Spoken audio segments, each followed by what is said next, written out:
selalu cantik ya. Kadang kita juga lupa ini lagi mau persidangan atau mau fashion show kayak gitu. Tapi seenggaknya itu membuktikan maksudnya dia dalam keadaan prima. Karena kalau kita lagi di persidangan kan harus dalam keadaan fit supaya namanya lagi membela diri, mau melakukan yang terbaik untuk diri dia. Tadi saya udah ketemu dalam keadaan fit ya, siap untuk melakukan menghadapi persidangan ini. Tadi sempat ngobrol juga di sana gitu. Katanya tadi dia titip makanan, katanya nanti yang pulang dulu dia mau titip makanan jam 1 katanya kayak gitu, mau makan apa. Iya, ya seperti biasa, tapi nggak ada, dia bisa suruh saya suruh icat aja. Oke dok, mungkin tadi sempat nanya soal kesehatan nggak sih, mungkin update-nya sudah apakah sehat? Kemarin kan taunya saya dia sudah datang ke dokter, entah di hari apa ya, ke dokter spesialis saraf kalau nggak salah. Ini lagi pengajuan untuk melakukan fisioterapi yang harus dilakukan 2 kali seminggu kayak gitu, karena kan kita tahu dia punya sakit di tulang belakangnya ya kayak gitu, dan juga penyempitan saraf. Terus juga untuk masalah giginya juga sudah dalam pengobatan juga. Saya nggak tahu secara detailnya, tapi sudah ke dokter gigi. Dok, hari ini agenda sidangnya tahu nggak dok apa dok? Tadi dengar dari Icat katanya saksi korban katanya seperti itu. Berapa orang? Nggak tahu saya secara detailnya.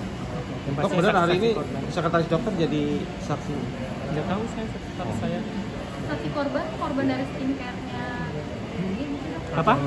Saksi korban dari skincare ILG atau seperti apa? Nggak tahu saya secara detail.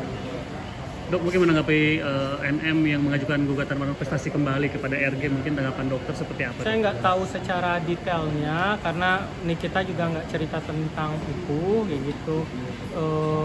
Ya semoga aja yang terbaik lah untuk kedua belah pihak ya, supaya mungkin udah terlalu lama juga, mungkin penonton juga udah terlalu jengah ya dengan permasalahan ini ya. Semoga yang terbaik aja lah, supaya dari kedua belah pihak sama-sama mendapatkan yang terbaik lah. Tapi setuju dok, mungkin apalagi kan kalau NM kan semenjak ditahan jadinya tidak bekerja, jadi banyak kerugian yang dirasakan. Oh iyalah pasti, karena kan namanya dia single parent ya gitu. Jadi banyak tanggungannya, jadinya tidak bekerja, jadi banyak mengalami kerugian material dan imaterial.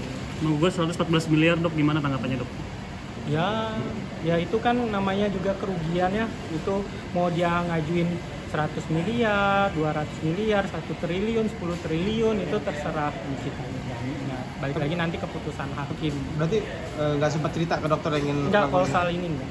Tapi kan untuk seorang Nikita Mirzani untuk 114 miliar ini terbilang kecil ya dok, apalagi kalau misalkan endorse-nya kan Niki bisa dibilang sehari 1 miliar, sedangkan ini dari tahanan udah 7 bulan ya. Benar, itu dia, makanya ya dia nggak bisa nerima kerja, nggak bisa nerima visit, nggak bisa nerima BA, apalagi dengan isu-isu kayak gini mungkin kan brand-brand juga jadi bingung, ataupun banyak ada 2 film dia jadinya mangkir. Karena saya ingat banget dia waktu itu sebelum masuk di Polda Metro, dia itu lagi mau reading film baru, akhirnya nggak bisa. Apalagi dia waktu itu juga ada program Ramadan, cancel, banyak sekali. Terus juga off air dia di cancel, karena off air dia itu sampai akhir tahun ini itu sudah ada tiap minggunya full.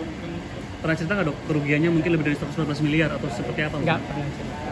Karena kalau saya dengan Nikita Mirzani itu nggak ada pernah ngebahas tentang pendapatan dia yang secara detail kayak gitu.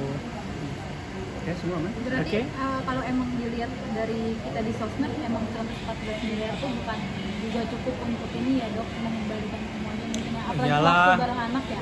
Iya, gitu. Kan namanya imaterial kan banyak ya, kerugian nama, lain-lain.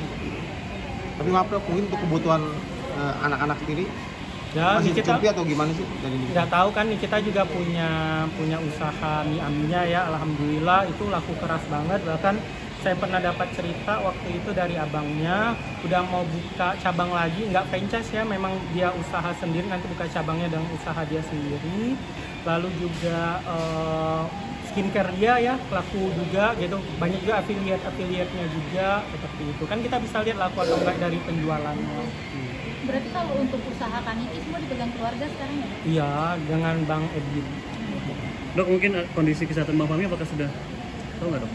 Saya tahu, tapi kayaknya kurang elok kalau saya yang bukan keluarganya mengutarakannya, karena kan privasi pasien ya gitu. Doakan aja yang terbaik, tapi yang pastinya semakin membaik. Masih dirawat berarti ya? Masih. Siap, terima kasih banyak, Terima Dok. kasih. Terima kasih, Dok.